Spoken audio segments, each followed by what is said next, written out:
मला एका व्यक्तीने जमीन विकली, नंतर माझ्या बाजूची जमीन देखील त्याच व्यक्तीने इतर दुसऱ्या व्यक्तीला विकली. नंतर चूक दुरुस्तीच्या आधारे मला विकलेली जमीन त्याने त्या व्यक्तीच्या नावाने करून दिली. प्रश्न असा आहे की काय चूक दुरुस्तीच्या आधारे जागेचे क्षेत्रफळ वाढवता येते का? नमस्कार, मी आपला वकील मित्र ॲडव्होकेट अक्षय राऊत. कोर्ट कचेरी या युट्यूब चॅनलवर आपले स्वागत आहे. कायद्याचं म्हणजे तुमच्या फायद्याचं बोलूया. कोणत्याही मिळकतीचे खरेदी करत असताना त्याच्या चतुर्सीमा खूप महत्त्वाच्या असतात, कारण चतुर्सीमा या मिळकतीचे ठिकाण ठरवत असतात.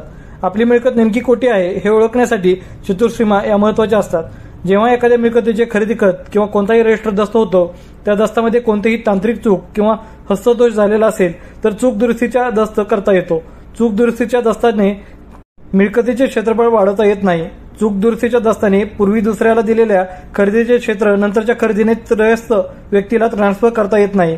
चूक दुरुस्ती ती फक्त तांत्रिक चूक व हस्तदोषाबद्दल करता येते व नोंदवता येते. व्हिडिओ आवडल्यास व्हिडिओला शेअर करा. कोर्ट कचेरी या युट्यूब चॅनलला सबस्क्राईब करा.